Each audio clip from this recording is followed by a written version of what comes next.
සමන්ත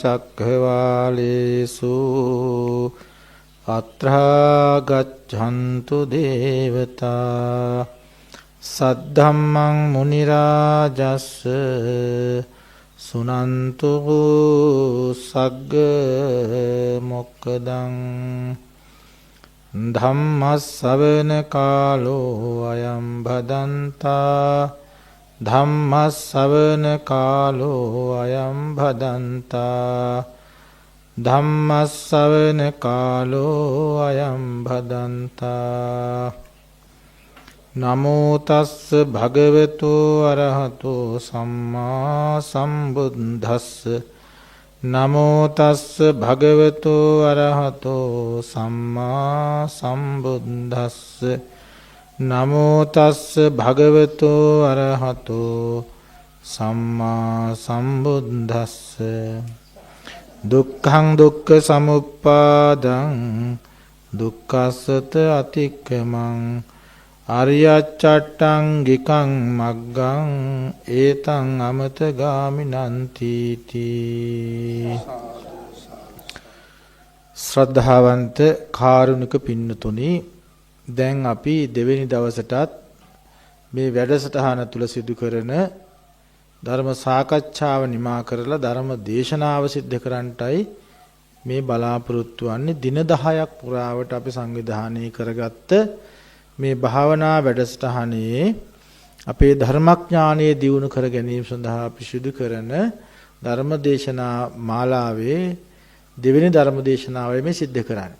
ඉතින් අපි ඊයේ ධර්ම දේශනාවත් එක්ක සම්බන්ධ කරගෙන අපි ඊටාම සරලව නිවන් මඟ පැහැදිලි කරමින් දන්න අයටත් නොදන්න අයටත් ඊටාම පහසුවෙන් මේක තේරුම් ගන්න පුළුවන් වෙන විදිහටයි මේ ධර්ම දේශනා මාලාව අපි තබන්ට බලාපොරොත්තු වෙතා. ගැඹුරෙමුත් නැතුව ඉතා සරලෙමුත් නැතුව ඕනම කෙනෙකුට මේක අහලා බලලා තේරුම් ගන්න පුළුවන් මට්ටමට මේ දේශනාව පවත්වන්න අපි උත්සාහ කරනවා.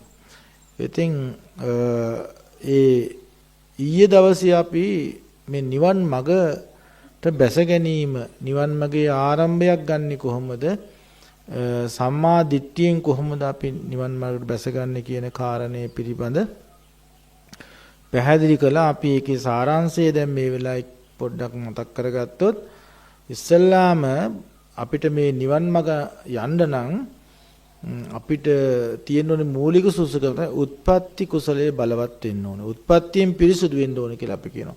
සපඤ්ඤෝ නරෝ කෙනෙක් වෙන්න. සපඤ්ඤෝ නරෝ කියන්නේ ත්‍රි හේතුක ප්‍රතිසන්දිලාභී උත්පත්තියක් තියෙන කෙනෙක් වෙන්න ඕනේ. අහේතුක කෙනෙකුට මේ ධර්මය අවබෝධ කරගන්න බෑ.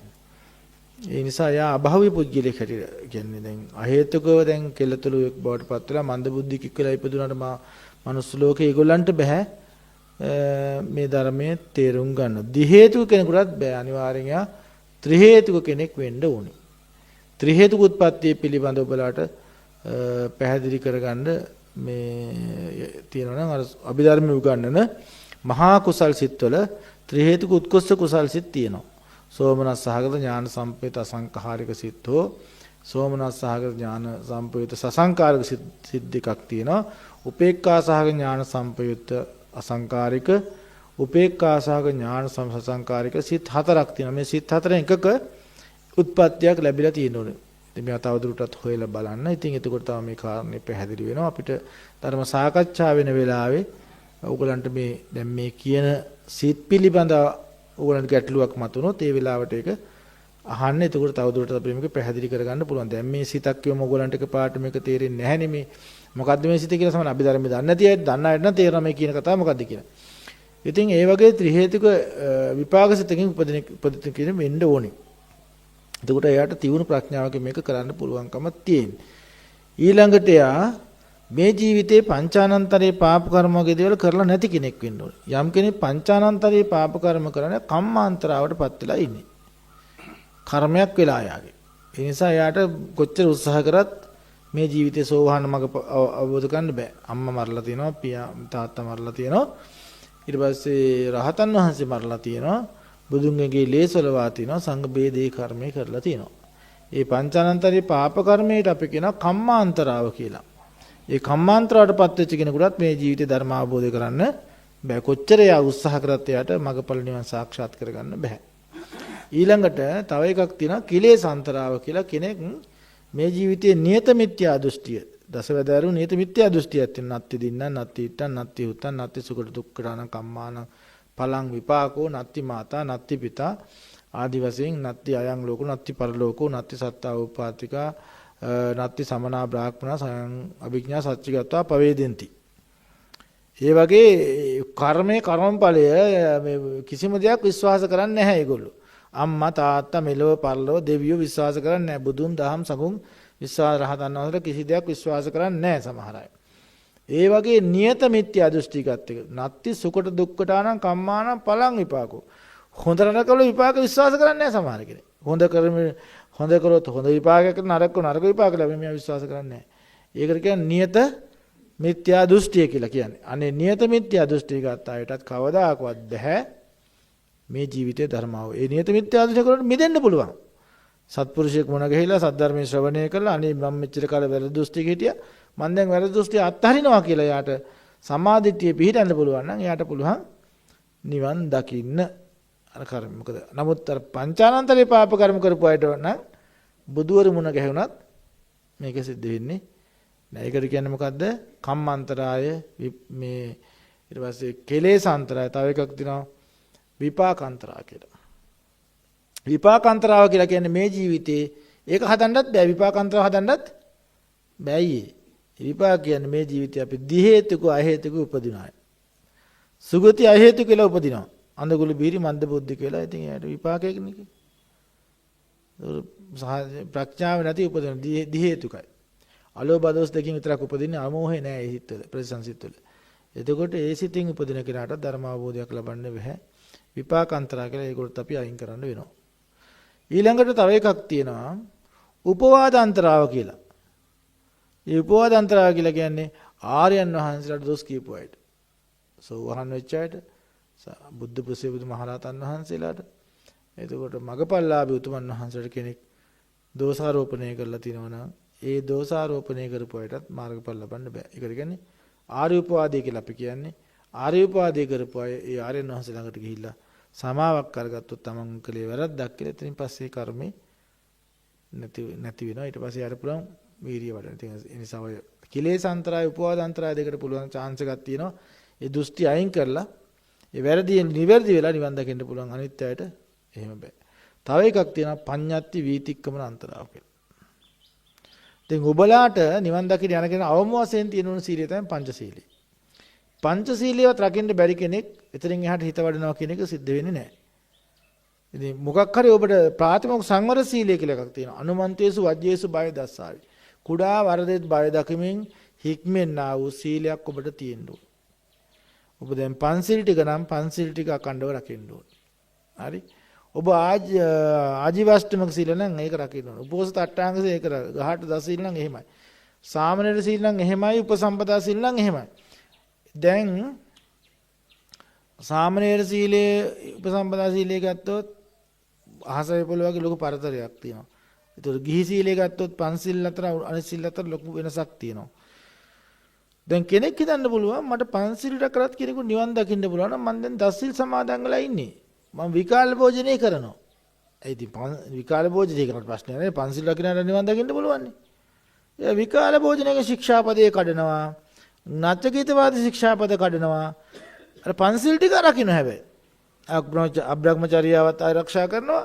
මේ එතකොට අනිත්‍යවත් ඔක්කොම ආරක්ෂා කරන ඒ ශික්ෂාපද සමාදන් වෙලා ඉන්නේ මොකද්ද දස සීලයක්. ඒත් යට නිවන් දකින්න බෑ. එයා සමාදන් වෙච්ච පොරොන්දු වෙච්ච සීලය අනිවාර්ය රකින්න ඕන. දැන් කෙනෙක් හිතන්න පුළුවන් නම් දැන් හාමුදුරු කෙනෙක් හරි කවුරු කියන්න පුළුවන්. එයි රැයට කෑවම මොකද වෙන්නේ? එහෙනම් ගිහියොත් කන්නේ. අපාය යනද ගිහියෝ එනවා. සල්ලි ඇල්ලුව මොකද වෙන්නේ? එහෙනම් ගිහියොත් අල්ලන්නේ. මං සල්ලි ඇල්ලුව මොකද? එතකොට ඒ ශික්ෂාපදයට ඒ සීලයට අදාළ ශික්ෂණය තුළ පිහිටිය යුතුයි. ඒ කුඩා අනුකුඩා ශික්ෂාපදයක්වත් කඩාගත්තොත් ඒකේ නිවැරදි වෙන ක්‍රමයක් තියෙනවා. නිවැරදි වෙන කල්මයට එතනින් යට හිත වඩන්න බෑ. චිත්ත පාරිශුද්ධ සීල පාරිශුද්ධ නැතුව චිත්ත පාරිශුද්ධ දෙකට ඉන්න බෑ. සීල විසුද්ධිය කියලා කියන අපි එකට. සීල විසුද්ධිය තමයි කෙනෙක් චිත්ත විසුද්ධියටපත් වෙන්න උපකාර වෙන්නේ. ඒ නිසා අපි හිතමු ඒ ශික්ෂාපද පන්සිල් කැඩුණා නම් මොකද කරන්න ඕනේ? පන්සිල් නැවත සමාදන් වෙලා භාවනා කරොත් අර කඩපු ශික්ෂාපද ප්‍රශ්නයක් නැහැ ඊට පස්සේ. සමාදන් වෙන තාක් කල් දුස්සීල කෙනෙක් අපිරිසුදු කෙනෙක් එයාට භාවනා කරන්න බෑ. තේරෙනවද? සමාදන් මගේ ශික්ෂාපද ඒකයි ප්‍රත්‍යක්ෂ කරලා බලන මම ප්‍රාණඝාතය කරලාද සොරකම කඩලාද කාමීත්‍යාචාරය කරලාද ඒ කැඩලා නම් ඒක නිවැරදි කරගෙන ආයෙ සමාදන් වෙලා ඊට පස්සේ භාවනා කරනනේ ප්‍රශ්නයක් නැහැ. උපෝසථ සීලය වුණත් විකාල භෝජනය කැඩලාද?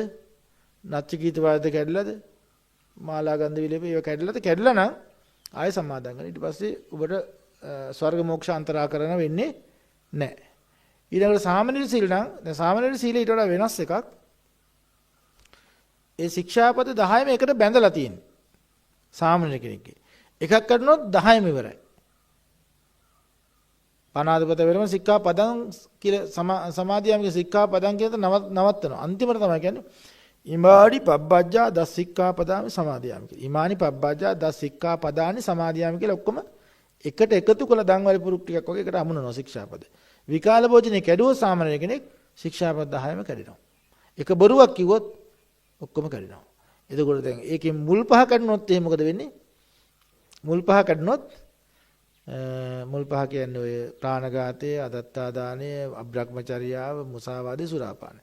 මහානකමත් එක්ක නැති වෙලා යනවා. මහානකම නැති වෙලා ගියට පස්සේ ආයෙ අර කලින් පැවිදි වුණ විදිහටම පැවිදි වෙලා ආයෙ සිල් ගන්න ඕනේ. අර අග තියෙන විකාල භෝජන ශික්ෂාපද පහ කැඩුණාට පස්සේ මොකද වෙන්නේ? ඒව කඩපු අයට ශික්ෂාපද සමාදන් වුණාම හරි. තිසරණ සහිත ශික්ෂාපද සමාදන් වුණා. අර ප්‍රධානම පරාජික සාමනීර පරිජි කියලා 10ක් තියෙනවා. ඒ පරිජි වලටපත් වුණාම එයා නැවත මහාන වෙන්න ඕනේ. උපසම්පදාගෙන ඊට වෙනස් උපසම්පදාය අප්‍රමාණ ඒකට ශික්ෂාපද තියෙනවා. කෝටි ගණන් ශික්ෂාපද. ඒවා සාහිත්‍ය අයත් එක දිලා අපි දන්නේ නැහැ. ඒවට ඇවත් ආරෝචනය කරන ඇවත් දෙසලා පිරිසුදු වීමක් තියෙනවා. ඒතර වත්මානත් පුරලා පරිඋට්ටාන විදිහට පිරිසුදු වෙන කෙලස් තියෙනවා.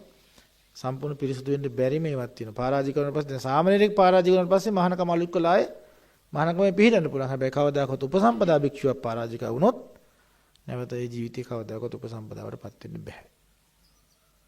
එහෙනම් එයා කරන්න ඕනේ උපසම්පදා කියන සංඥාව අයින් කරලා දාලා නැවත සාමාන්‍ය භූමියේ පීඩාගෙන භාවනා කරන්න ඕනේ.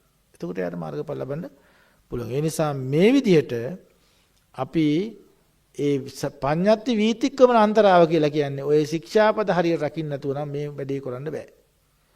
ශික්ෂණය කියන එක භාවනා යෝගියෙක් නිවන් දකින්න යන කෙනා කියන්නේ නිවන්. සීල සමාධියක් නැති කෙනෙක් කොහොමද ගැඹුරු ප්‍රඥාවක් දකින්නේ? සිහිනයක් විතරයි. ඒ නිසා ශික්ෂාපද 10 උතින් හොඳින්ම ආරක්ෂා කරගෙන අපි කියනවා මේ පඤ්ඤාති වීතික්කමන අන්තරාව තිබ්බේ කෙනාට නිවන් දකින්න බෑ. අන්න ඒ වගේ කම්මාන්තරාය, විපාකාන්තරාය, කෙලෙස් අන්තරාය, උපවාදාන්තරාය, පඤ්ඤාති වීතික්කමන අන්තරාය කියන මේ අන්තරාකර ධර්මයන්ගෙන් මිදිලා කෙනෙක් ත්‍රි හේතුක උත්පත්තිලාභියෙක් වෙලා එයාට ඊට පස්සේ දැන් එයාට මේ නිවන් දකින්න හරි පාර තියෙනවා. එයා ඊට පස්සේ දුක යාට දැනෙන්න ඕනේ. දුකක් කියලා තියෙන බවද සංසාර දුක දැනෙන්න ඉපෙස්සලා. සසරෙන් එතර වෙන්න ඕනේ කියන අවශ්‍යතාවය දැනෙන්නේ මොකද? සසර දුකයි කියලා දැන ගැනීම තුළ. සසර දුකයි කියලා දැනගත්තන් පස්සේ යා සසර දුකෙන් එතර වෙන්න බුදුරජාණන් ළඟට, ධර්මයේ ළඟට, සංඝ රත්නය ළඟට තෙරුවන් සරණට පැමිණීම සිද්ධ කරනවා. ඒ මොකද වෙන තැනකට ගියාට සසර දුකින් ගලවන්නේ නැහැ අපිව. තෙරුවන් සරණ ගියාට පස්සේ එයාට සත්පුරුෂයෙක් මුණ ගැහෙන්න ඕනි, කල්යාණ මිත්‍රයෙක් මුණ ගැහෙන්න ඕනි, චතුරාර්ය සත්‍ය ගැන කතා කරන කෙනෙක්. වෙන සත්පුරුෂෝ නෙමෙයි. ඒතකොට වෙන සත්පුරුෂය කියලා කියන්නේ වෙන පුද පූජාවන් පිළිබඳව අනුශාසනා කරන නේද? ඒ පින්කම් ගැන කරන පින්කම් ගැන අවවාද ඒව නෙමෙයි. ඒ සත්පුරුෂයා කියන්නේ දුකට හේතුව දුක නැති කිරීම, දුක නැති මාර්ගය කියන මේ චතුරාර්ය සත්‍ය එක්ක ප්‍රත්‍යක්ෂව අවබෝධ කරපු කෙනෙක්, නැත්නම් ප්‍රත්‍යක්ෂ අවබෝධ කරගන්න උත්සාහ කරන කෙනෙක්. ඒ වගේ පරිපූර්ණ මේ වෙච්ච කල්යාණ මිත්‍රෙක් මුණ ගැහිලා සද්ධර්ම ශ්‍රවණය කරන්න ඕන. සද්ධර්ම ශ්‍රවණය කරාම යාට ඔන්න පළවෙනි සුතමේ ප්‍රඥාවට එන්න පුළුවන්. මොකක් පිළිබඳ සුතමේ ප්‍රඥාවද? චතුරාර්ය සත්‍ය පිළිබඳ සුතමේ ප්‍රඥාව. චතුරාර්ය සත්‍ය පිළිබඳ සුතමේ ප්‍රඥාව කුමක්ද? ආර්ය අෂ්ටාංගික මාර්ගයේ පින සුතමේ ප්‍රඥාව කුමක්ද? ආර්ය අෂ්ටාංග මාර්ගයේ මේක නම් දුක්ඛ නිරෝධගාමිනී පටිපදාව මේක නම් බුදුරජාණන් කියන්නේ මොකද්ද? අයමේව අරියෝ අට්ඨාංගිකෝ මග්ගෝ. මේ ආර්ය අෂ්ටාංගික මාර්ගයයි. සේයේති දම් මොකද්ද? මොකද්ද ආර්ය අෂ්ටාංගික මාර්ගය? සම්මා දිට්ඨි මොන පටන් ගත්තා. පළවෙනි අංගය ඔබ සම්මා දිට්ඨියට පැමිණිය යුතුයි. සම්මා දිට්ඨිය තමයි ඔබ පළවෙනියට දිනු කරගත යුතු අංගේ. කතමංච භික්කවේ සම්මා දිට්ඨි. මොකද්ද මහන්නේ සම්මා දිට්ඨිය කියලා කියන්නේ? දුක්ඛේ ඥානං, දුක්ඛ සමුදය ඥානං, දුක්ඛ නිරෝධේ ඥානං, දුක්ඛ ගාමිනී පටිපදාය ඥානං අයං උච්චති භික්කවේ සම්මා දිට්ඨි. දැන් සම්මා දිට්ඨිය කියන්නේ මොකද්ද එතකොට? චතුරාර්ය සත්‍ය පිළිබඳ දැනගැනීම. ඒ දැනගැනීම අවස්ථා තුනකට අපි කඩනවා. සුතමේ වශයෙන් දැනගැනීම, චින්තාමේ වශයෙන් දැනගැනීම, හා භාවනාමේ වශයෙන් දැනගැනීම. ඒක ඒ නිසා මම දැන් සුතමේ වශයෙන් දැනගන්නයි මේ යන්නේ. දැන් යන්නේ මොකටද අපි? ආරම්භයේදී අපි යන්නේ මොකද්ද? සුතමේ. එහෙනම් කතමංච භික්කවේ දුක්ඛං. ඒ පළවෙනි කාරණේ කතමංච භික්කවේ සම්මා දිට්ඨි. සම්මා දිට්ඨි විස්තර කරගත්තා. දුක්ඛේ ඥානං කතමංච භික්කවේ දුක්ඛං අරිය සත්‍ය. මොකක්ද දුක්ඛ අරිය සත්‍ය කියලා කියන්නේ? ඒ ඥානෙ උපදවා ගන්න නම් අපි දුක්ඛ සත්‍ය දැනගන්න ඕනේ. ඒක ජාතිපි දුක්ඛා, ජරාපි දුක්ඛා, ව්‍යාධිපි දුක්ඛෝ, මරණම්පි දුක්ඛං, අප්පියේ සම්පයෝගෝ දුක්ඛෝ, පියේ විප්පයෝගෝ දුක්ඛෝ, යම්පි චනරපිතම්පි දුක්ඛං, සංකිට්ඨේන පංච උපාදානස්කන්ධා දුක්ඛා. ඒක තවත් කියනවා නම් ශෝක පරිදුක්ඛ දෝම උපායාස දුක්ඛනේ. ඒතර මොකද්ද මේ ජාති දුක? එතකොට උන්වහන්සේ මේක විස්තර කරනවා මෙන්න මේ ටිකයි දුක. ඔක ඕගොල්ලෝ දන්නවද? ඒ ටික සුතමේ ප්‍රඥාවට ගන්න අපි. ඒකෝර උන්වහන්සේ කියන තවත් මේක කඩනවා. කතමංච බික්වේ දුක්ඛං අරිය සත්‍යං ජාතිපි දුක්ඛ. කතමංච බික්වේ ජාතිපි දුක්ඛ. මොකක්ද ජාතිපි දුක්ඛ කියන්නේ? යාතේ සන්තේ සංසත්තානං තම්මි සම්මිචං සත්තනිකයි ජාති සංජාති ඔක්칸ති අබිනිබ්බන්ති කන්දානම් පාත භව ආයතනං පටලාභෝ අයං උච්චති බික්වේ ජාති. මේ ජාති කියන්නේ මෙන්න මේකයි. ඒ සත්‍ය ඒ නිකායන් වල ජාති පහළ වීම, සංජාති හට ගැනීම, පහළ වීම, ස්කන්ධයන්ගේ ආයතනයන්ගේ පහළ වීම, කන්දානම් පාත භව ස්කන්ධ පහ පහළ වීම, ඔක්칸ති බැස ගැනීම, යමකට මව් කුසකට බැස ගැනීමත් ජාති කියලා කියන සමහරට හට ගැනීම කියලා කියනවා. කන්දාන ආයතනන පටිලාභෝ මේ ආයතන හය ලබා ගැනීම. ඔයක අලුතෙන් මේ ස්කන්ධ ටික පහළ වෙනවා නම්, අලුතෙන්ම ආයතන ටිකක් යම් තැනක පහළ වෙනවා නම්, අලුතෙන්ම හට ගැනීමක් තියෙනවා නම්, නැත්නම්ක පටන් ගැනීමක් තියෙනවා. අන්න ඒකටයි ජාතිය කියලා. තම්මි සත්තනිකය. ඒ සත්තනිකය වල ඒ තැන්වල සතර අපාය වෙන්න පුළුවන්, මේ දෙවි ලෝකෙට පුළුවන්, මනුස්ස ලෝකෙට වෙන්න පුළුවන්. ඒකට උපදින්නේ කොහොමද? නේද? ඒ ඔක්කොම දුක්ඛ සත්‍යයයි ඇති. කොහොමද උපදින්නේ අපි? අපි එක පැත්තට ඕපාදික උපදිනවා. දිවි ලෝකවල, බ්‍රහ්ම ලෝකවල ඉන්න අය ඇතම අපාය වල ඉන්න අය කොහොමද උපදින්නේ? ඕපපාතිකව සම්පූර්ණ ශරීරයත් එක්ක පහළ වෙනවා. තවට අණ්ඩජව බිත්තර වලින් සත්තු කුරුළු පැටව වරෙමි. ඒගොල්ලෝ උපත් දෙකක් තියෙනවානේ. එතකොට ඒගොල්ලෝ බිත්තරින් උපදිනවා එක සැරයක්, බිත්තර කටුව පලන තව සැරයක් උපදිනවා. එතකොට ඒගොල්ලෝ ඒ උප්පත්ති කොහොමද? ඊට සංසේදිත උපදින අය කුණු ගොඩවල, ජරා ගොඩවල, සීතල තැන්වල, ඒතර ආහාරවල පණුව වගේ හටගන්නේ. කුණු වෙච්ච තැන්වල ඒ සංසේදිතව පහළන ජලාබුජ කියන්නේ අපි වගේ වැදාමහක මව් කුසකින් මහල වෙන අය. එතකොට ඒ උත්පත්ති කොහොම ඒවා ඒ උපදින ආකාරයන්, උපදින විදිහ, එතකොට ඒ ඔක්කොම තමයි මේ ජාති දුක කියලා කියන්නේ. එතකොට අතීත ජාති දුක විඳලා ඉවර වෙච්ච එක. විඳින්න තියෙන ජාති අනාගත ජාති දුක. එතකොට ඒ බැලුවන් කෙලවලක් පේන්නේ නැහැ. එතකොට මේක දුකක් බව, මේක තමන් ඉක්මවල නැති බව, මේක සසරට මට තියෙන පලි රෝගයක් වගේ දෙයක්, අසනීපයක්. මේක ඉක්මවා යා යුතුයි කියන අවශ්‍යතාවය. මේක අවසාන උත්පත්තිය නෙමෙයි, ආරම්භයත් නෙමෙයි.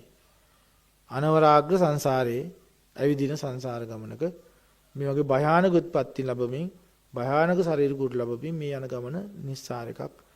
මේක හොඳට අපි මේ අහන්න ඕන. අහලා තේරුම් ගන්නවා. දැන් චින්තාමය වශයෙන් තව මේක පුරුදු. ඒක චින්තාමය නුවණට වැටෙන්නේ. අහලා පෙළ දැන ගැනීම තමයි අර කිව්වේ. ජාති කියලා දුකක් තියෙනවා, මේකයි ජාති කියලා අපි හරියට ඒක නිරුත්තිය දැනගන්න ඕන. ජරා ජීර්ණතා කණ්ඩිච්ඡම් පාලිච්ඡම් වරිච්ඡතත ආයනෝ සංඝහන ඉන්ද්‍රියනම් පරිපාකෝ අයං උජිත පික්කවේ ජරා නේද? චුති චවනතා මේ අන්තරදානං මච්චු මරණං කාලේ කිරියන් කියලා කියන්නේ. සූත්‍රය කියන්නේ මේ ඔකට කියන්නේ ඔක තියෙනවා සාමාන්‍ය සංගත මොකද මේ මහා සතිපට්ඨාන සූත්‍රය තියෙනවා සත්‍ය විභංග සූත්‍රෙත් තියෙනවා. ඒ චතුරාර්ය සත්‍ය පිළිබඳ පුළුල් අවබෝධයක්. මොකද්ද මේ જાති? මොකද්ද ප්‍රිය වස්තුන්ගෙන් වෙන් වෙනවා? මොකද්ද අප්‍රිය වස්තු? මොකද්ද ශෝක කරන අඬනවා කියන්නේ? සෝචනා සෝචිතත්තං අන්තෝ සෝකෝ අන්තෝ පරිසෝකෝ ආදේවනා පරිදේවනා ආදේවිතත්තං පරිදේවිතත්තං. ඔය පෙළේ තියෙන ලස්සනට එක එක පදේ විස්තර කළා.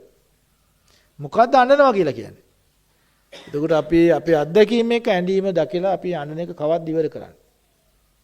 මෙහෙම අපි චතුරාර්ය සත්‍ය පිළිබඳ ඒ සම්මුති කතාව අපි හොඳට දැනගන්න ඕනේ. දුක්ඛේ ඥානෙට. ඒ දුක්ඛ සත්‍යයට අපිට ඒවන් ත්‍රිපරිවට්ටයක් අවබෝධ කරන්න ඕනේ. ඒවන් ත්‍රිපරිවට්ටම්. එක සත්‍යයකට වට්ට තුනක් අවබෝධ කරගන්න. ආකාර තුනක්. ඒක සත්‍ය ඥානයක් වශයෙන්, ඒක කෘත්‍ය ඥානයක් වශයෙන්, කෘතඥානයක් වශයෙන්. සත්‍ය ඥානය කියලා කියන්නේ මේක පරම සත්‍ය. දැන් මොන ආගමක කෙනෙක් හිටියත් ಜಾති නැහැ කියන්න පුළුවන්ද? උත්පත්ති දුකක් නොවේ කියන්න පුළුවන්ද? ඒක සත්‍යයක් නේ. ඒ සත්‍ය බොරුයි කියන්න පුළුවන්. මුස්ලිම් ආගමේ මන්නම් ಜಾති පිළිගන්නේ නැහැ. ඉපදීම දුක නෙමෙයි. ඉපදීම සැපයි කියලා කවුරු කියන කෙනෙක් කියනවාද එහෙම? වෙනත් ආගමක කෙනෙකුට හැම જાති හැම සත්වයකටම ඉපදීම සැපද දුකද? දුක් සහගත අවස්ථාවක් නේ. ඉපදීම දුකක්.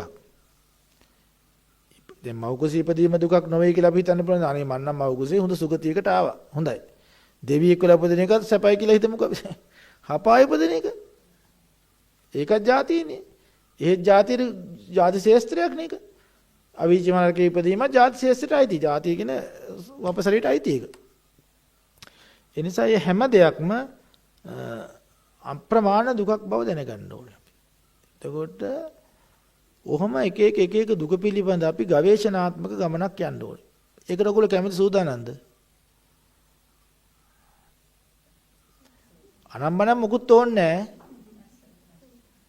සූදානම් කියලා කියන්නේ.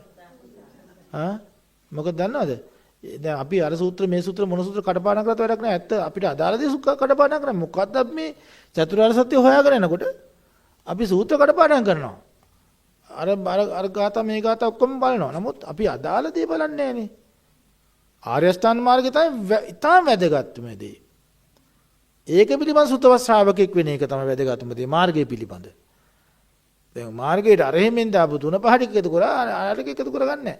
මොකද්ද මේ දුක පිළිබඳ ඉගෙන ගැනීම ඉතාම වැදගත් දෙයක්. මොකද එතකොට දුක් ශේස්ත්‍රය ඔබ පුරුල් වශයෙන් සමුත් දුක, පරමාර්ථ දුක, උදේවැය දුක පිළිබඳ ඔබ සුතමේ වශයෙන් දුක, චින්තාමේ වශයෙන්, භාවනාමේ වශයෙන් දුක ගවේෂණය කරලා පස්සේ ඔබට මේක ඉඳී හිටින්නේ නැහැ. ඒකයි දුක දැනගත්තට පස්සේ මේකෙන් මුංචිත කම්මිතාවය ඇති වෙන්නේ. බයතුපට්ඨානේ ආදීනවය මුංචිත කම්මිතාවය ඇති වෙන්නේ එතකොටයි. මේ විපස්සනාව මිදෙන්න අපිට ඒක අනිවාර්යෙන් උපකාරක ධර්මයක්. ඊළඟට අප්‍රිය සම්ප්‍රේ ප්‍රියෝග දුක තියෙනවා. ඊළඟට කොටින්ම තව අපිට දැන් මේකේ කතා කරන්නේ නැති දුකක් අපි කතා කරනවා. සංකිට්ඨේන පංච උපාදානස්කන්ධා දුක්ඛා කියන වචනේ තුල මෙහාන් තියෙනවා. දැන් අපිට ඔය හැම මොහොතක්ම දුකයි කියලා කිව්වොත් අපි දුක් ශේස්ත්‍රය ගැන කතා කරොත් එහෙම මෞගුසට බිහිවීමේ කලලේදී අපිට පහළ වෙන්නේ රූප කලාප 30ක් පහළ වෙනවා. භාව දස කලාපයයි වස්තු දස කලාපයයි කාය දස කලාපයක රූප 30ක් මේ ලෝකේ ප්‍රසන්දි ලැබනවා අපි. ඒකත් දුකක්. ඒ ක්‍රමානුකූලයෙන් වර්ධන දස කලාප පහළ වී මෞකුසේදී කලලයක් වශයෙන් වර්ධනය වෙලා බිරිඳෙක් වශයෙන් වර්ධනය වීම දුකක්. ඊට පස්සේ ඒක මෞකුසෙන් බිහි වෙන අවස්ථාවේ ඉඳලා ළමා කාලේ, තරුණ කාලේ, වයසට ගියා මේ මුළු ජීවිත කාලෙම ඉඳින්නේ දුකක් එක පැත්තකින් ගත්තොත්. තව පැත්තකින් ගත්තොත් දැන් මේ උපදින සත්‍යයාගේ ජීවිතේ නඩත්තු කරන්න ගන්න දුක. නඩත්තු කරන දුකක් ගන්න නැද්ද අපි? දැන් මෞකුසෙන් උඩ කන්න දෙන්න ඕනේ. නැත්තම් මෞකුසෙදි මම අම්මා කෑවේ නැත්තම් මොකද වෙන්නේ? මේකේ කලලේ පටන් ගත්ත වෙලාවෙ ඉඳලා කන්න දෙන්න එපෙයි. මව් කුසේදී අම්මා කන්න දෙනවා. මව් කුසේ අම්මා කන්න ටිකෙන් ඒක එයා ගන්නවා කොහොම හරි.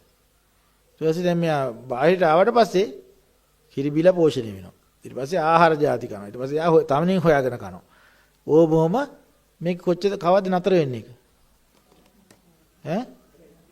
නතර වෙන්නේ නැහැ හොයන්න ඕනේ. ඒ කියන්නේ බඩගිනි වෙන වෙලාව හැම වෙලාවටම මේක නඩත්තු කරන්න වතුර උනකට වතුර දෙන්න ඕනේ, බෙහෙත් උනකට බෙහෙත් දෙන්න ඕනේ, ඊළඟට ආහාර දෙන්න ඕනේ. ඒව සඳහා යා මහන්සිය නිකන් හම්බෙන්නේ නැහැ. ඒක හොයාගන්න වෙහෙසෙන්න ඕනේ. රැකී ආරක්ෂා කරන්න ඕනේ. යා පිළියෙල කරන්න ඕනේ. සමහරට ඒවා නැති වුණාම සමහරට අධර්මයෙන් ගන්නත් නැහැ. පව් කරන්නත් නැහැ. සත්තු මරාගෙන කන්නත් නැහැ බඩගිනි වුණාම. දැන් සිංහෙක් කොටියෙක් වලහෙක් වගේ ඉන්නකොට නේද? එයාට මේ තනකොළ කන්න බැහැනේ. එයා ඉතින් සතෙක් හොයා ඉන්න කොයි වෙලාවෙත් තව එකේ මරාගෙන කන්න කියන චේතනාවෙන් තමයි එයා හැමදාම ඉන්නේ. නිසා මේ ජීවිතේ නඩත්තු කරන්න පව් කරන්න සිද්ධ වෙනවා. ඒක දුකක්ද සැපද? දුකක්නේ.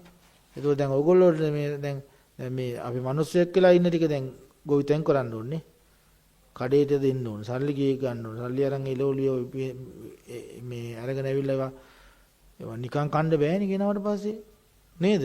ඒවා කපන්න ඕනේ, කොටන්න ඕනේ, හොදන්න ඕනේ, හැලි වලන් හොද ගන්න ඕනේ නේද? ඒවට 3-5 ටික එකතු කරන නිකන් බොංචි කන්න බෑ, නිකන් ගෝවා උයන්න බෑනේ.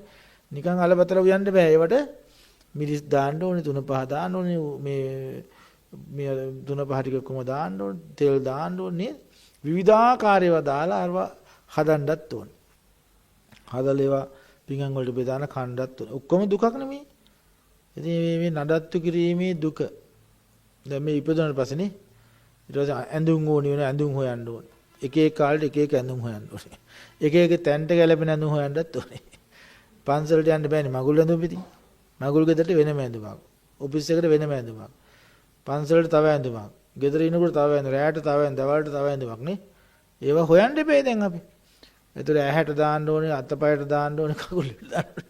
ඇඳුම් පැළඳුම්. ඈ ඒතකොට ඔබ හොයන්නත් බෑ ඔක්කොම ටික. ඊට පස්සේ මේවා දැන් සීතලේ තියන්නත් බෑ මේක දැන්. උණුසුම් නම් ඉතින් කාමර හදන්න ඕනේ, ගෙවල් හදන්න ඕනේ. සීතල නම් ඒවා පෙරවන්නේ හොයන්න, උෂ්ණ නම් ඒවට සීතල කරන දේවල් හොයන්න ඕනේ. නේද? දැන් උෂ්ණ කාලට AC එක දාන්න ඕනේ. ඈ මේ සීතල කාලට අර උණුසුම් කරන අර හීටර් දාන්න ඕනේ. ඉතින් ඒවන් තියෙන්නේ. ඉතින් ඒ වගේ මේවා එක එක විදිහට පෝෂණය කරන්න ඕනේ, නඩත්තු කරන්න ඕනේ. එතකොට මේ නඩත්තු කිරීම දුකක්. පරිහරණක දැන් ඊට පස්සේ මේක දැන් එක ඉරියව්වක තියන්නත් බෑනේ. ඉන්දවල තිබ්බ පෑ බාගෙන අමාරු වෙනවා. ආ හිටවල තියන්න ඕනේ. ඒක ටිකක් කකුල් දෙක තුන හිටිය අපුව දවසම හිටගෙන හරි අමාරුයි.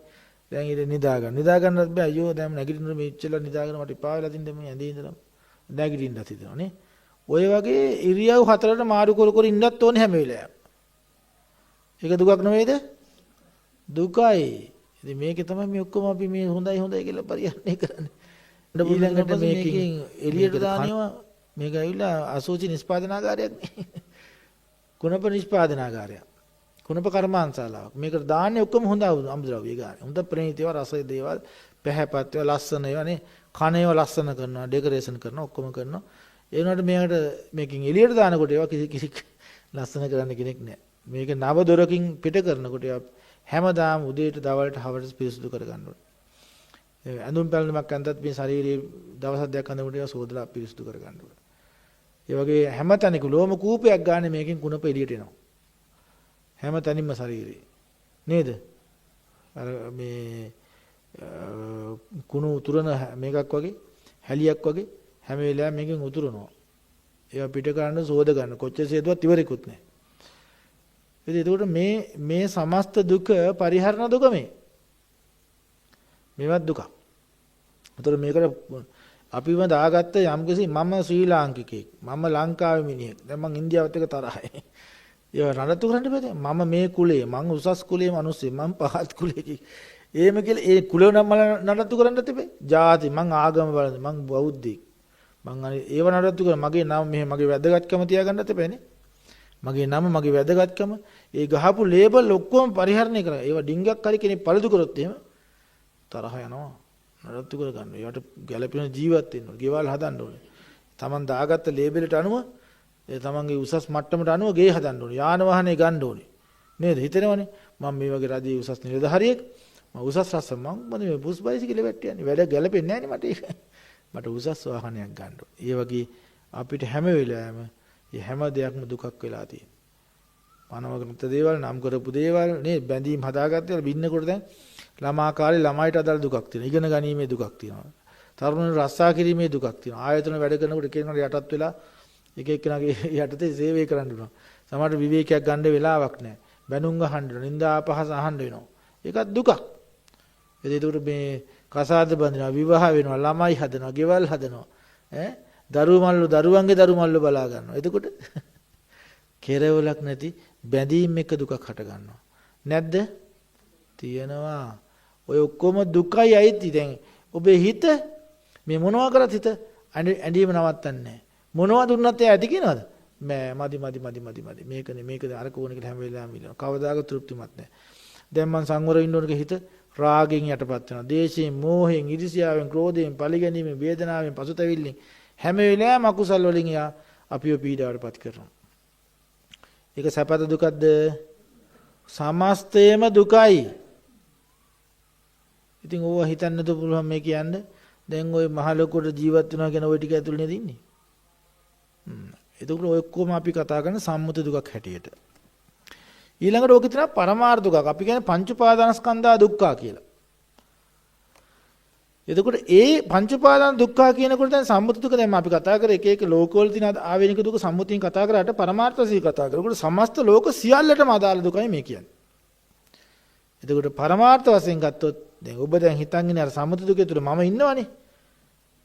දැන් පරමාර්ථ දුක ගත්තම මම නැහැ. රූපස්කන්ධයක් තියෙනවා. රූපස්කන්ධයක්. තියෙනවනේ මෙතන රූපයක්. පඨවි ආපෝ තේජෝ වායෝ ඒව හොඳයිද? සැප දෙයක රූපස්කන්ධයකම මේ රූපය ගන්න එපා. සුද්ධාෂ්ට කලාප ටික විතරයි. අපි අරව කතා කරලා ඉවිල්ලා තින් දැන් ඔක්කොම ටික. එතකොට තව මේ කේස් ලොම් නිර සම්මස්නහර සැපයි දුකයිද? කුණප 32ම දේව සම්මුති. ඒ සුද්ධාෂ්ටක වලට බැස්සට පස්සේ ඒ සුද්ධාෂ්ට කලාප සියල්ලම දුකයි. ඒ රූපය කියලා අපි ගත්තම චක්කු දස කලාපයක් තියෙනවා. ඒ කලාපයම දුකයි. සෝ දස කලාපයත් ඒ කලාපයම දුකයි. ගහන දස කලාපයක් තියෙන, ජීව දස කලාපයක්, කාය දස කලාපයක්, වස්තු දස කලාපයක් තියෙනවා. ඒවා සමස්තයම දුකයි. අනේ සුද්ධාෂ්ටක තියෙන හැමතැනම ඒවා දුකයි. ඒ සමස්ත දුක් රූප සියල්ලම දුකයි. ඊට පස්සේ වේදනාව ගත්තට පස්සේ නාමස්කන්ධ ගත්තට පස්සේ නාමස්කන්ධ හතරනේ වේදනා සංඥා සංඛාර විඥාන. ඒතර විඥානය කියලා විඥානය කියන්නේ එකම සිත චෛතසික ධර්මයන්ගේ සම්ප්‍රයෝගයත් එක්ක 89ක් වෙනවා. නැත්නම් 121ක් වෙනවා අභිධර්මයට අනුව බැලුවම. ඒ සමස්ත සිත අහුවෙන්නේ නැහැ. සුදුද්දසන් දකින්නත් බෑ. සුනිපුණං. ඊටාම සිවුම්. යත්ත කාමනි හැම වෙලාවෙම කැමැති ඇඟවල කියලා පතිත වෙනවා. හොයා යනවා. ගුදුරු හොයන සතෙක් වගේ හැම වෙලාවෙම කාමිය හොයා අපිට පීඩා දිදී යනවා. හිත සංවර නැහැ. සංසුන් නැහැ. දූරංගමං ඒකචරං අසරීරං ගුහාසයන්. ඔය කියන්නේ හැම වෙලාවෙම දුර ගමන් යනවා. එයාට උනේ ජීවත් ලහු පරිවත්තං චිත්තං කලබලයි ඒ හිත. අන්නේ හිත ඒ විඥාණය දුකක්. එක විදිහට පවතින විඥාණය දුකක්. වේදනාව සැප වේදනා, දුක් වේදනා, උපේක්ෂා වේදනා මේ එක විදිහට පවතින නිසා දුකයි. සංඥාව කොච්චර සංඥා නඩත්තු කරනවද? සංඥා ගොඩක්. ඇයි මේ තියා ඉන්නේ? කවුද මේ තියා ඉන්නේ සංඥා ගොඩ? ලේබල් ගොඩක් මතක තියා ඉන්නවද ඒකද? නම් ගොඩක්. එන්න නම් ගොඩක් මේ ඔළුවේ. හැම කරම නම් තියනවා. දැන් මේ දැක්ක ගමන් මේක මේකයි මේක කියලා. අපේ හිතේ නම් ගොඩක් නේ දැන්.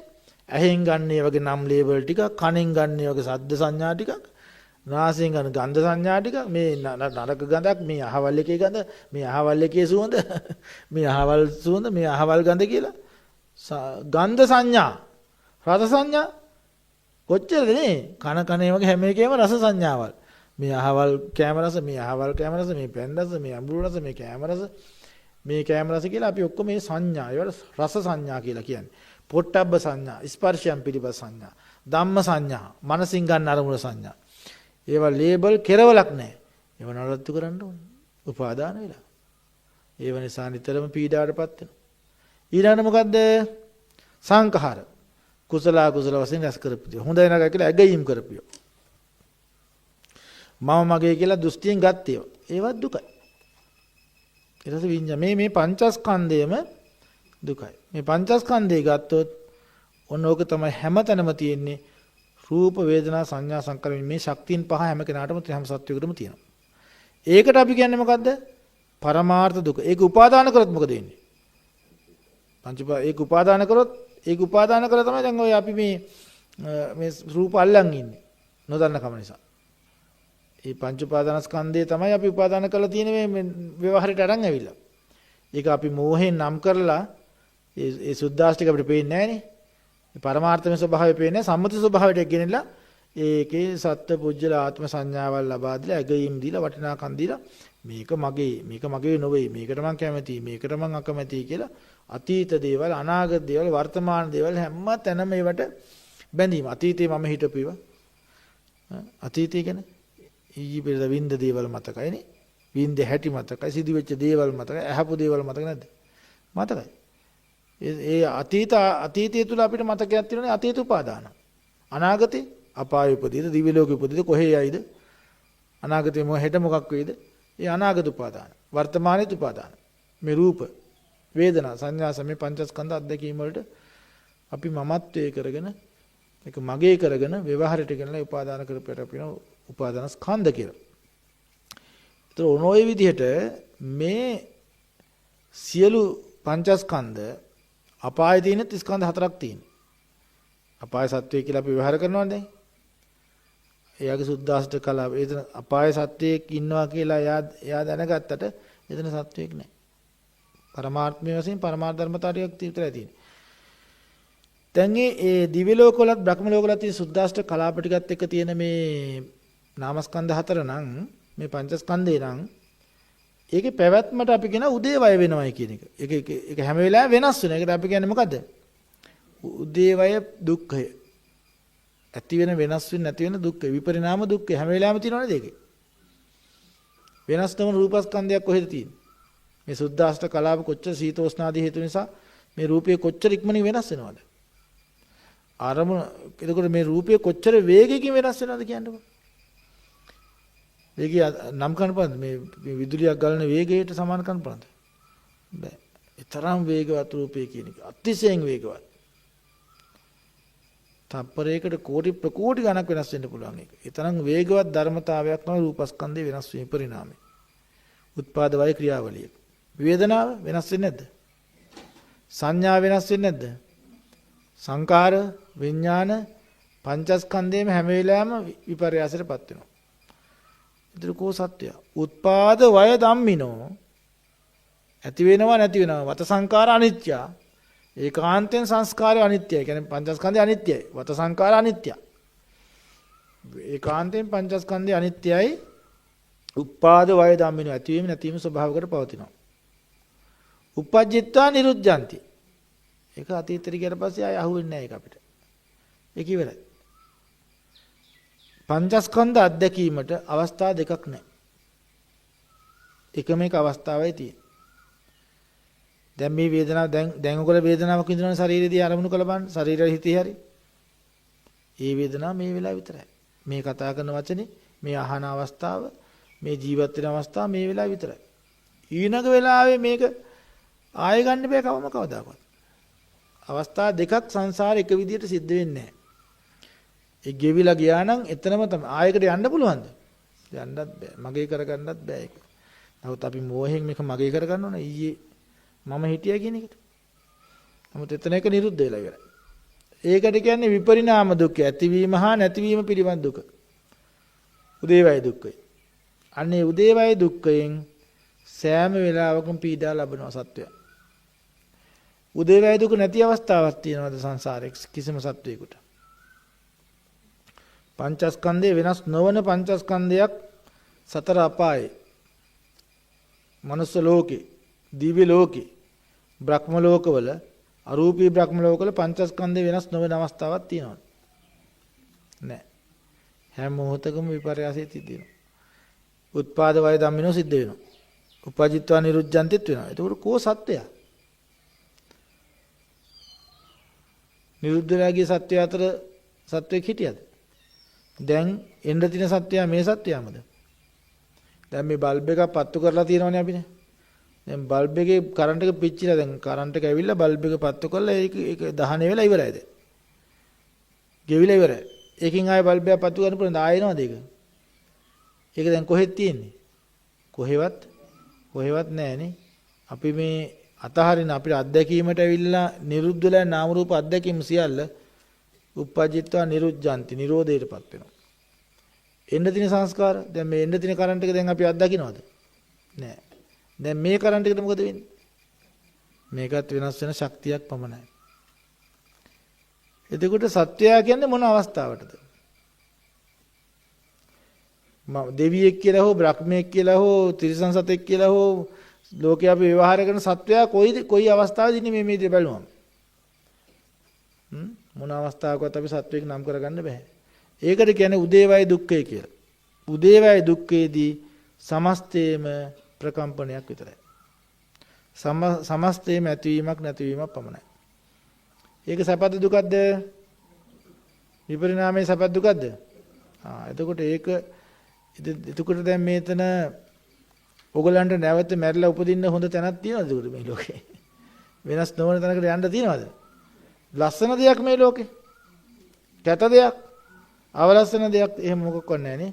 පිනක් පවක්? පින කරන්නේ පංචස්කන්ධය අනිත්‍ය වෙලා තියෙන මේ වෙලාවේ. පව කරන වෙලාවේ අනිත්‍යයි. ඒක දැන් අඟුලිමාල මිනිමරප අඟුලිමාල රහත් වෙන්නේ. මිනිමරප අඟුලිමාලම රහත් වෙන්නේ. දැන් මම නිවන් දකින්න කවදා හරි ඒ මමමද මේ ඉන්න මමද නිවන් දකින්නේ මේ ඉන්න එකාට කවදාකවත් නිවන් දකින්න වෙන්නේ නැහැ. හැබැයි ඒවා නිවනක් දකිනවා ඒගොල්ලෝ නිරුද්ධ වෙලා ගිය නිසා.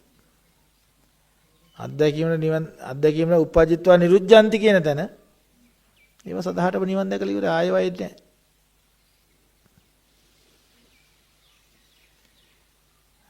නැහැ. එතකොට මේ අත්දැකීම් කිසිවක් ආයෙ නැවතී නිසා මේ ගුණ පුරන්නේ ඔබට නිවන් දකින්න නෙමෙයි අනාගතේ නාම රූප නිවන් දකින්න. නැත්තම් අනාගතේ අපි දැන් හිතුවොත් එහෙම අනාගතේ පහළ නිවන් දකින අවස්ථාව තුළ ඒ ප්‍රතිලාභය සඳහා. නමුත් අපිට ඒක තේරෙන්නේ නැහැ මම්ම මේ අතීතයේ සිටියේ මම්මයි දැන් ඉඳෙත් මම්මයි නිවන් දකින්නෙත් මමමයි කියලා මම හිතන්නේ. ඒ අවශ්‍යතාවය තියෙන. ඒක ඇත්ත අවබෝධ කරපු කෙනෙකුට ඒක එහෙම ඒකයි අගක් මුලක් නැතිව මේක තේරෙන්නේ. ඒකයි මේ රහතන් වහන්සේලාට මේ අරන් යන කෙනෙක් නැහැ නේ කියලා.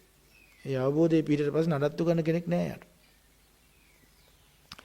ඒතර මෙන්න මේ කියන උදේවය දුක්ඛය දක්වා දුක්ඛ සත්‍ය ගවේෂණය කළ යුතු. ඔය ඔක්කොම සමස්තය දුකයිමයි.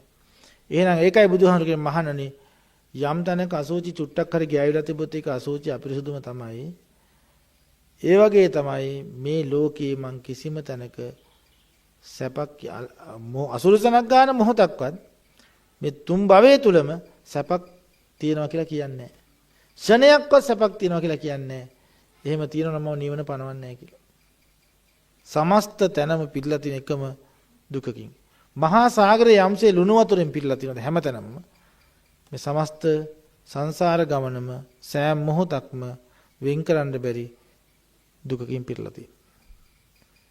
රබර් බෝලයක් අපි කොයි අතර පෙරලා බලද්ද ඒක වෘත්තාකාරමයි. මේක කොයි පැත්තට හරව බැලුවත් දුකමයි පේන්නේ. දුක්ඛෝ ලෝකෝ පතිරිතෝ කියුවා දුක උඩ ලෝක සියල්ල පිහිටා තියෙනවා කියලා. දැන් මේ තමයි දුක්ඛේ ඥානං කියලා කියන්නේ. මොකද්ද? දුක්ඛේ ඥානං. මේ ඥානය මොකද්ද? දුක්ඛේ සුතමේ ඥානං. දුක පිළිබඳ සුතමේ ඥානය අපි ලැබුවා. දැන් ඔයගොල්ලෝ මේක තව හිතන්න. තව හැමදාම හිතන්න. උදේ නැගිටලා ඉඳලා හිතන්න. කොහොමද හිතන්නේ? නැගිටින්න වෙන එකක් දුකක්. නැගිටලා දැන් බාත්රූම් එකට යනවා ඒක දුකක්. මොනකට සෝදගෙන එකක් දුකක්. කෑම කන්න අඳුම් බඳුම් අඳිනවා ඒකක් දුකක්. ලිපපත්තු කරන එකක් දුකක්. පහන පත්තු කරන එකක් දුකක්. මල් කඩන්න එකක් දුකක්. එරුළු කපනවා එකක් දුකක්. නැගිටින්න වෙනවා ඉඳ ගන්න වෙනවා එකක් දුකක්. වතුර බොන්න එකක් දුකක්. දැනෙන වැඩෙන හැම දෙයක්ම දුකයි. දැන් මේක බලනකොට හැරෙන පැත්තේ අපිට දුක අත්දකින්න පුළුවන්. දැන් එතකොට නම් එපා වෙනවනේ. එතකොට නම් එපා වෙන්නේ නැද්ද? එපාම වෙනවනේ. කොච්චර එපා වෙනවද? කොච්චර එපා වේද? අනේ සංසාරේ මේක කර යන්න ගියාම මටත් නැති දෙයක් අනුන්ටත් නැති නෑ මටත් අයිති නෑ. මේ අවිද්‍යාව කරපු හරියක් මට නේද? මේ අවිද්‍යාව කරලා තියෙන දෙයක් මහා විනාශයක්. ඒ තරම් හතුරෙක් අපිට ඉන්න පුළුවන් තවත්. අවිද්‍යාවට වඩා හතුරු ඉන්න බෑ. අල්ලපු ගෙදර කට්ටිය නෙමෙයි මේ අපේ හතුරා. මේ අවිද්‍යාව කොච්චර හතුරද මේක අපිට කියා දෙන්න නැතු ඉන්නකොට. එතකොට මේ අවිද්‍යාව හතුර හැම වෙලාවෙම දකින්න. ඒතර ඔබලට ඇති වෙන්නේ මොකද්ද? නිවන් දකින්න. ඒතර බුදුරජාණන් ලස්සනට එක කියන ගාථාවකින් සබ්බේ සංඛාරා දුක්ඛාති යදා පඤ්ඤාය පස්සති අත නිබ්බින්දති දුක්ඛේ ඒ සමග්ගෝ විසුද්ධිය. දැන් ඔබට විසුද්ධියට පාර හැදෙනවා. සියලු සංස්කාරයෝ දුකයි කියලා ඔබ යදා යම් දවසක පඤ්ඤාය පස්සති යන සුතමේ ප්‍රඥාවෙන් චිත්තාවේ ප්‍රඥාව ඔබ දැනගත්තනම් භාවනාවේ ප්‍රඥාවෙන් අත නිබ්බින්දති දුක්ඛේ දුක පිළිබඳ කලකිරෙනවා. නිබ්බින්දති කලකිරෙනවා. එපා වෙනවා මේ ජීවිතේ. කලකිරෙනවා මේකට. කලකිරීම මොකටද හේතු වෙන්නේ? නෙක්ඛම්මයට. කලකිරීම ප්‍රත්‍ය වෙන්නේ මොකටද? නෙක්ඛම්ම මිදිලා යන්න. මුංචිත කම්මයට. නිබ්බිදා ඥානය කියන්නේ. නිබ්බිදා ඥානය කියන්නේ කලකිරීමේ ඥානය. කලකිරීමත් ඥානයක්. එයා මෙහා කලකිරනවා නෙමෙයි. ළමයි ලැබටි කලකිරනවා නෙමෙයි. සමස්ත මේ කතා කරපු දුක් ශේස්ත්‍රය අපි කලකිරින්නේ. කොතනකවත් අපිට සතුටුදායක අවස්ථාවක් නැහැ. සෑහෙන්න පුළුවන් තැනක් නැහැ. අනේ අත නිබ්බිද්දකේ සමග්ගෝ විසුද්ධිය. ඒක තුලින් යාට විසුද්ධියට නිවනට පාරක් සකස් වෙන නිසා මේක දැන් ඕගොල්ලන්ට මේ අඩුවක් වෙලා තියෙනවා නිවන් දකින්න. මෙච්චර කල ප්‍රමාද වෙච්ච හේතුව තමයි ඔබ දුක දකින්න කැමැති උනේ නැහැ. ලෝකයේ මිනිස්සු දුක දකින්න හරිම අකමැති. දුක කතා කරන්න අකමැති. දුකයි කියලා කියන්නත් අකමැති. බොරුවට වහගෙන ඉන්නවා. එහෙම නේද? දුකක් තිබුණත් ඒක පෙන්වන්නේ නැහැ. අපි ජොලියේ ඉන්නවා කියලා තමයි මිනිස්සු කියන්නේ. හැබැයි අතුලාන්ත දුක ලිහලා ඒක මේකයි කියලා විස්තර කරගෙන තමන්ගේ දුක දකින්න අකමැති. එක්කෝ ඒක තව කෙනෙක් නිසා දුකක් අරය නිසා තමයි මං දුක් විඳින්නේ. මෙයා නිසා තමයි අර හේතුව මේ හේතුව. බාහිර සාධක අපිට දුකට හේතු කියලා හිතාගෙන නැත්තම් මට දුකක් නැහැ. මෙයා නැත්තම් මං මෙලහට මේක කරගෙන මේ මිනිස්සයා හින්දානේ මට මේක කරගන්න බැරි. මේ රස්සාව හින්දානේ මට මේක කරගන්න මේ ලෙඩේ හින්දානේ මට මේක කරගන්න බැරි. ඔහොම කියලා අපි බාහිර සාධකයකට බාහිර පුද්ගලයෙකුට බාහිර සිදුවීමකට අපි දුකට හේතුව මෙයා හින්දා මේ දුක විතරයි. මෙයා නැත්තම් මං සැපෙන් ඉන්නේ කියලා අපි හිතන්නේ. නමුත් දිවි ලෝක ගියත් බ්‍රහ්ම ලෝක ගියත් අපාය ගියත් අපි දුකෙන් ගැලවිලා නැහැ. මේ දුක ගැන කතා කරන අවීච මනරකේ දුක් විඳ නිර්සතාටත් නේව සංඥා නා සංඥා දෙන ඒ බ්‍රහ්මයාට අරූපාවචර බ්‍රහ්මයාටත් එකම දුකක් දුකේ අඩුවක් නැහැ. දෙන්නම තරාදී දැම්මොත් දුක එක සමාන දෙන්නගේම. ඒ මිදිලා නැහැ. 11 ගින්න ඒ දෙන්නටම තියෙනවා. සැපයි කියලා විඳින එක දුකක් කියලා අපි දැක්ක දවසටයි සමස්තේම සබ්බේ සංඛාරා දුක්ඛා කියලා කියන්නේ. අපි දිව්‍ය ලෝක බ්‍රහ්ම ලෝක හෝ නැවත අපි පංචේන්ද්‍රයන් පිනවන අවස්ථාවල මේක සැපක් කියලා ලෞකික වශයෙන් අපි සම්මත කරගත්ත සැපේ අපි දුකක් වශයෙන් දකින්නකම් අපිට ගැලවිල්ලක් නැහැ. අපි බේ දෙකක් වෙන්කොට ගන්න. අන්ත දෙකට වැටෙනවා. අර දුකට අකමැති බවක් තියෙනවා මේ සැපේට ඇලීමක් තියෙනවා. සමස්තයම දුකයි කියලා දකින්න ඕන. දිව්‍ය ලෝක බ්‍රහ්ම ලෝක අරූපී බ්‍රහ්මයා තුලත් ස්කන්ධ විපරිණාම දුක්ඛය තියෙනවා. ඒවත් ස්ථිර නැහැ. ඒ නිසා මේ කිසිම තැනක හිත අලවන්න බෑ. හිත රඳවන්න බෑ. ඒකයි දුක පිළිබඳ අපි අවබෝධ කරගන්නවා කියලා කියන්නේ. ඔන්නෝක තමයි දුක පිළිබඳ අපි කතා කරන සුතමේ ප්‍රඥාව. චින්තාමේ ප්‍රඥාව ඔබ තනියෙන් පෞද්ගලිකව වඩන්න ඕන. ධර්ම ඥාන තව දියුණු කරගෙන ධර්ම සාකච්ඡා පවත්වමින් ධර්මඥානෙ වර්ධනය කරගෙන ඔබේ අත්දැකීමුත් එක්ක තව මේක මේ අපි දුකයි කියලා කතා කරන මාතෘකාව අපි කෙටි කරගන්න ඕන. ඒ කියන්නේ අපි දැන් දකින්නේ දැන් ඇත්තටම අපේ මිනිස්සු දකින්නේ උත්පත්තිය කවදාකවත් දුකයි කියලා දකින්නේ නැහැ. ඉපදීම සතුට. ළමෙක් ඉපදුනාට පස්සේ අපි අනිච්චාව සංඛාරා කියන එතන ගිහලා. ළමෙක් ඉපදුනම අනිච්චාව සංඛාරා කියන්නේ නැහැ නේද? ළමයා වැඩි දැන් ඉස්කෝලේ යන අනිච්චාව සංඛාරා ළමයා දැන් ළමා වයසටපත් වෙනකොට අනිච්චාව සංඛාරා කියන්නේ නැහැ. ළමයා කසාද බඳින වදින අනිච්චාව සංඛාරා කියන්නේ නැහැ. ඒත් අනිත්‍යයක් තියෙනවා එතන. වෙනස් වෙන දැන් මරණ කල්ම අපි ඉන්නවා මෙන්න අනිත්‍යව කියන්නේ මල කඳකටපත් වෙන පස්සේ තමයි ඔන්න ඒක තමයි අනිච්චාව සංඛාරා. මල කඳ තමයි අනිච්චාව සංඛාරා. එතන තමයි අපි මේ වචනේ භාවිතා කරන්නේ. අනිත් සමස්තේම එනස හැම මොහොතකම දවසින් දවස මොහොතින් මොහොත තප්පරෙන් තප්පරය දක්වා අපි දුක දකින්න ඕනේ. ඒකයි චින්තාමය නුවණ කියලා කියන්නේ. මේ ෂනේ දුකයි ඊළඟ ෂනේ දුකයි. ඊළඟ ෂනේත් දුකයි. එතනට සිහිය අවදි කරගෙන අපි මේ දුක දකින හැකියාව අපි වර්ධනය කරගත් දවසට දුක දකින හැකියාව වර්ධනය කරගන්න. එතකොට මේ ලෝකේ අපිට පුදුමාකාර හාස්කමක් සිද්ධ වෙනවා. දැන් අපි හිතන්නේ අර ලෙඩ වෙලා ඉන්න කෙනා පුදුම දුකක් විඳින්නේ. පව්වනේ යා. අපි හිතන්නේ එයාට විතරයි දුක මට දුක නැහැ. මම බුල් හැපේ කියන මට දුක නැහැ. අරයා මහා කර්මයක් ගෙවන්නේ. එයා තමයි දුක් විඳින්නේ. මං සැපෙන් ඉන්නේ. එතකොට මමත් මේ වෙලාවේ ජීවත් වෙනවා දුකයි කියලා දකින්න. ඒතර අරයා 아무තු දුකක් නෙමෙයි. එයා සංසාර දුකමයි. ඒතර අපි මේ දුක පිළිබඳ උපේක්ෂාට පාර අර අපි දැන් අර දැන් අනිත් දුක විඳින කෙනා පිළිබඳ අනේ පව් මෙයා අනේ පව් කියලා අපි අඬනවනේ යාළඟට ගිහලා අපිත් එයාත් එක්ක දුක් වෙන්න පටන් ගන්නවා. දැන් අර තමනුත් මේ දුක විඳිනවා කියලා දැනගෙන අවබෝධයෙන් ඉන්නකොට සංසාරය පිළිබඳ අවබෝධ අනේ ඔයා ඉතින් විඳින දුක මමත් ඉතින් ওই දුකේම තමයි. ඉතින් අපි දෙන්නගේ වෙනසක් නැහැ. නාම රූප විපර්යාසය ඔයාගේ තුල සිද්ධ වෙනවා. උදේවයි දුක් ඔයාටත් තියෙනවා මටත් දුක්. වේදනාව තමයි. නේද? ඇතිවීම නැතිවීම හැම වෙලාවෙම තියෙනවා. කොයි වෙලාවකත් ස්ථිර දෙයක් නැහැ. යමක් අනිත්‍යද ඒක දුකමයි. යමක් අනිත්‍යද ඒක දුකක්මයි කියලා අපි එතකොට මේ වේදනාව එතකොට පුද්ගලයෙකුට ආරෝපණය කරලා පුද්ගලයෙකුට සම්බන්ධ කරලා දුක බලනවා නෙමෙයි. පරමාර්ථ වශයෙන් අපි දුක දකින්නේ. ඒතකොට ලෙඩ දිහා බලනකොට අයියෝ මලකඳක් දිහා බලනකොට මෙයාට මේ පුද්ගලයෙකුට වෙලා තියෙන දෙයක් නෙමෙයි නාම රූපයන්ගේ ස්වභාවයක් අපි එතනත් අත්දකිනවා. ඒ අත්දැකීම අපේ තුලත් ඒ මොහොතේ තියෙන බව අත්දකිනවා. මේ මොහොතේ බලනකොට අපේ විපර්යාසයක් තියෙනවා. මොකක් හරි වේදනා ධර්මතා ආදී පහළ වෙනවා. ඒව නැති වෙනවා.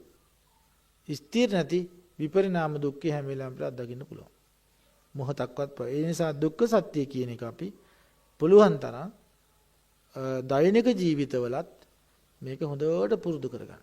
මේ ප්‍රඥාව ඔබට කවදා හරි දවසක බුදු කෙනෙක් දුක්ඛ සත්‍ය කියනකොට ඔබට මේකට හිත පහළ වෙන්නේ නැති වේද? ප්‍රසාදයටපත් වෙන. අකමැති වෙන්න එපා දුක දකින්න. මොකද ඒක බුදුරජාණන් ශ්‍රී කියන්නේ පරිඤ්ඤයන්ති මේ භික්කවේ දුක්ඛං අරිස. ඒක කෘත්‍ය ඥානයක් කළ යුත්තක් පිළිසින් දැනගත යුත්තක් මේ දුක පිළිබඳ. දුක අමතක කළා මේක අපිට යන්න බෑ. අපේ මිනිස්සු දුක්ඛ සත්‍ය පිළිබඳ තියෙන උනන්දු අඩුයි. මාර්ග සත්‍ය පිළිබඳ උනන්දු වෙන එක හරි. හැබැයි දුක්ඛ සත්‍ය පිළිබඳ උනන්දු වෙන්නේ නැහැ. මාර්ග සත්‍ය කියන්නේ අපි බණ අහන්න භාවනා කරන්න ධර්මය අහන්න උනන්දු වෙනවා. නමුත් දුක ඉගෙන ගන්න අපි ඒක ඉගෙන ගත්තට පස්සේ පුදුමාකාර උපේක්ෂාවක් හිතේ තියෙන. දැන් මහත්ය බණිනවා කියමුකෝ. ඉතින් ඒකත් දුක්ඛ සත්‍ය අත්දකින්නවා. මහත්ය හොඳ කියනවා කියමුකෝ. ඒකත් දුකක් නේ. දෙකේම දුකනේ තියෙන්නේ. අර මිනිස්සු අර එළිනකම් බැන්නත් වෙනකම් මොනවා බැන්නත් කෑ ගැහුවත් අපේ හිතකම් මොකද අපි අත්දකින්න දුක්ඛ සත්‍යයක් විතරයි. ඒ මිනිස්සේ ගුණ දෝෂ හොයනොත් මේක මට මෙහෙම කිව්වා මට හරියට දුක හිතුණා. සිතවිල්ලක්වත් එන්නේ නැයි. අනේ මේ දුක්ඛ සත්‍යයේ හැටි. මේ නාම රූප දුක මේ කනහරා එන්නේ. ඈ සෝතේ හරහා එන්නේ දුක්ඛ සත්‍යය. මේ වහන්න ලැබුණ සසර ඉන්නේ ඉඳන්නේ. මේ නාම රූප පරයසේ මෙතන තියෙනවා. මේ ඇහෙන දේවල්, පේන දේවල්, බලන දේවල් පිළිබඳ විශේෂයක් නැහැ යාට. හැමතැනම තියෙන්නේ දුක්ඛ සත්‍යයක් විතරයි. මොන ගැහෙන දුක්ඛ සත්‍යයක්, කණ්ඩ වෙන්නේ දුක්ඛ සත්‍යයක්. නේද? බලන්න වෙන්නේ දුක්ඛ සත්‍යයක්. අහන්න වෙන්නේ දුක්ඛ සත්‍යයක්. ආග්‍රහණය කරන තියෙන දුක්ඛ සත්‍යයක්. දිවෙන් රස විඳින දුක්ඛ සත්‍යයක්. සයිඩ් ස්පර්ශ වශයෙන් දුක්ඛ සත්‍යයක්. මනසට එන අරමුණ එන්නේ දුක්ඛ සත්‍යයක්. ආයතන හයම දුකයි. ආධ්‍යාත්මික ආයතන දුකක්, බාහිර ආයතන දුකක්. ඒ වගේ ඇති වෙන ස්පර්ශ ආදී ධර්මතා සියල්ලමත් ආන්න බලන්නකො. මේකයි ආයිති මේ ටික අවබෝධ කරගත්තොත් ඔයගලට මේක හොඳ අරක හොඳයි කියලා මේ ගැටීම ඇති වෙන්නේම නැහැ ජීවිතය ඇත්තටම කියනවා. ඒ විශේෂයක් නැහැනේ මේකේ. සැපේට ඇලීමක්වත් දුකට ගැටීමක්වත් තියේද මේක දැනගත්තොත් කියන එක. ඒකයි දුක. මට හරි අමාරුයි. මට මේ කොන් දෙකක් කොමත් වෙන කකුල් එකක් කොමත් වෙන මට ඉන්න බෑ හරියම අමාරුයි කියලා. කේන්ද්‍රී ගන්න දෙයක්වත් නෑ. ඒකත් දුක සත්‍යනේ. ඒකත් නාම රූප දුක. දැන් මම මැරෙන්න යන අනියෝ මම මැරෙයිද දන්නේ. ඒකත් දුක. ඒ කියන්නේ හැම පැත්තකින්ම අපි කතා කරන අනිත් අයගේ අනුකම්පාව දිනාගෙන අනිත් අයගේ අවධානය දිනාගන්න අනිත් අයට කියලා ඒගොල්ලන්ගෙන් අර ආශිර්වාද ලබා ගන්න ඕන නැත්නම් අනේ මට ආශිර්වාද කරන්න මට හරි අමාරුයි. ඇයි මේ සැපක් හොයන්නේ නේද? දුකයි. දුක අවබෝධ කරන්න. දුක තියෙන්නේ විඳවන්න නෙමෙයි. මොකද්ද? දුක තියෙන්නේ විඳවන්න නෙමෙයි. දුක තියෙන අවබෝධ කරගන්න. බුදුරජාණන් කියනවා දුක විඳින්න කියලා. දුක විඳපල්ලා කියලා පරිඤ්ඤයන්ත මේ භික්කවේ දුක්ඛං අරිය සත්‍යං මහන්නේ දුක පිරිසින් දැනගත යුතුයි. ඒ පිරිසින් දැනගත යුතුයි කියලාමයි මේ කියන්නේ. ඒ නිසා කොතනකවත් අපිට කොයි පැත්තට හරවලා බැලුවත් දුක දකින්න උත්සාහ කරන්න. සැප අවස්ථාවක් දුක් රසවත් කෑමක් කනකොට ඔබ හිතන්නේ මේක සැපද දුකද? දුකයි. මේ අත්දකින සුවදායක අවස්ථාවක් නැති වෙනවා දුකයි. විපරිණාමයක් එතනක් තියෙනවා. මේ සැපේට වහල් වුණොත් ඒ මොකද වෙන්නේ? ආය දුක පටන් ගන්නවා. ආය සසර පැවැත්ම දිනවා. ඒ නිසා මේ කිසි දෙයක් උපාදාන නොකළ යුතුයි. කිසි දෙයක් එක මිශ්‍ර වෙන්න බෑ. කිසි දෙයක් තුල කතන්දරයක් ගොඩනගන්න බෑ අපිට. හැම දෙයක්ම අපි අවබෝධයෙන් පරිහරණය කළ යුතුයි. ඒ නිසායි මේ ධර්මය මේ තරම් ගැඹුරකට අපි කතා කරන්නේ. මොකද මත පිට කතාවක් නෙමේ. මේක තමයි යථාර්ථය. මේක තමයි ඇත්ත. මේට එහා දෙයක් ආයි ධර්මයේ කතා කරන්න දෙයක් නෑ අපිට. මේක එහා ඔබට ධර්මයේ පරිහරණයකුත් නෑ. මෙතනට ඔබේ හිත ගෙනාව නම් දුක පිළිබඳ අවබෝධයෙන් මේ මට්ටමට ඔබ පුරුදු කළා නම් එතනින් එහාට ආයි අමුතුවෙන් කරන්න දෙයක්වත් නෑ. ඒක සුත්තමේ ප්‍රඥාව සම්පූර්ණයි. චින්තාමේ ප්‍රඥාව සම්පූර්ණයි. ඊට පස්සේ භාවනාමේ ප්‍රඥාවට යන්න අපහසුද අපිට දැන්? භාවනා කරනකොට මේ අරමුණ පස්සේ දුවයිද? භාවනාවගෙන වේදනාව වලට ගැටේද? දැන් මම විපස්සනා කරනකොට මේ කකුල් පුපුරන්න තරම් වේදනා. කොන්ද ගැක්කුම්, ඔළුව ගැක්කුම්. එක ඉතින් ඒවා අනේ මේක මහා කර්මයක් කියලා ඒකත් ගැටි නෑ. යා දුක මේකත් දුක. භාවනාවේදී ඊටාම සුවදායක සමාධි අවස්ථාවකටපත් වෙනවා. ඊටාම සියුම්. මේක නම් හරි ෂෝක් කියලා. බැඳේද? නෑ ඒකත් නාම රූප ශේස්ත්‍රය, ඒකත් දුක් ශේස්ත්‍රයක්. ඒකට දුක පිළිබඳ අවබෝධය ඔබ කොච්චර දුරට භාවනාවේ සාර්ථකත්වයට අරන් යනවද? දැන් තේරෙනවද මේකේ වටිනාකම? අපිට අඩුවක් වෙලා තියෙන බව තේරුම් ගන්න. අපි නොකල යම් දෙයක් කරලා නැහැ. මොකක්ද ඒ කරලා පරිඤ්ඤය කළා නැහැ දුක. අපි මේ කොච්චර භාවනා කරන්න හැදුවත් එතනට අපිට අරමුණු පාලනය කරගෙන එතන තියෙන ගැටලුව හරියට විසඳ ගන්න බැරි. මොකද අපි අර තාම දුක පිළිබඳ අකමැතිකමක් තියෙනවා. සැපයට කැමැති බවක් තියෙනවා. මේ දෙක තියාගෙන ඔබට කොච්චර දැඟලුවත් කොච්චර උත්සාහ කරත් ඒ විමුක්තිය ස්පර්ශ කරන්න බෑ. නිවන සාක්ෂාත් කිරීම කියන එක සිද්ධ වෙන්නේ නැහැ. ඒ නිසා ඔබ දුක පිළිබඳ පූර්ණ අවබෝධයකට එන්න. සමස්ත බුදුරජාන්සේ මේ සමස්ත කතාව පරිඤ්ඤය කරනවා කියලා කියන්නේ ඒක මහා පුදුම දෙයක්. බුදු කෙනෙක් මේ දේශනා කරන දේශනාව හරි ලස්සනට ඒක පටිසම්භිදා මග්ගපාළි වගේ දේවල් ලස්සනට මෙයා විස්තර කරලා දෙනවා. මේ සමස්ත නාම රූප ස්වභාවයන් චිත්ත සායතික රූප කියන ස්වභාවයන්ම සමස්තේම දුක කියන ධර්මතාවය තුළ බහලන්න පුළුවන්. සබ්බේ සංඛාරා කියන්නේ හේතුඵල ක්‍රියාවෙන් සකස් අවීචමනරකේ ඉඳලා නේව සංඥා නාසඤ්ඤායතන ලෝකයේ දක්වාම එහි තියෙන නාම රූප සියල්ලම සියලු අවස්ථාවන් ඒ ලෞකික ලෝකෝත්තර කුසල් අකුසල් පිම් පව් ධ්‍යාන සමාධි සමාපatti අභිඥා මේ හැම අවස්ථාවකම ඒ දුක කියන වාජනය ඇතුලේ දාන්න පුළුවන්. සමස්තේම දුකයි. එතනින් පරිබාහිර එකම ධර්මතාවයේ තියෙන ඒ විමුක්තිය නිවන විතරයි. ලෝකයෙන් මිදුන එකම ධර්මතාවය ඒ තමයි නිවන. ලෝකෙට අහු වෙන්නේ නැහැ නිවන කියන ධර්මතාවය. අනේ සමස්තේම දුකයි. දැන් තේරුණාද? හොඳයි. ඔය ටික අපිට අදට ඇති. මේක දැන් පුරුදු පුහුණු කරගන්න. මේ තව තවත් දියුණු කරගන්න. එතකොට දැන් ඔය අපි කතා කරන සම්මා දිට්ඨිය. තාම භාවනා කරන්න ආවේ නැහැ අපි. තාම කතා කරන්නේ අපි පූර්ව වශයෙන් අපි දැනුවත් වෙන්න ඕනි ප්‍රතිපදාව. තාම භාවනා කරන්න ඕනේ නැහැ. මේක දැනගන්න ඉස්සෙල්ලා.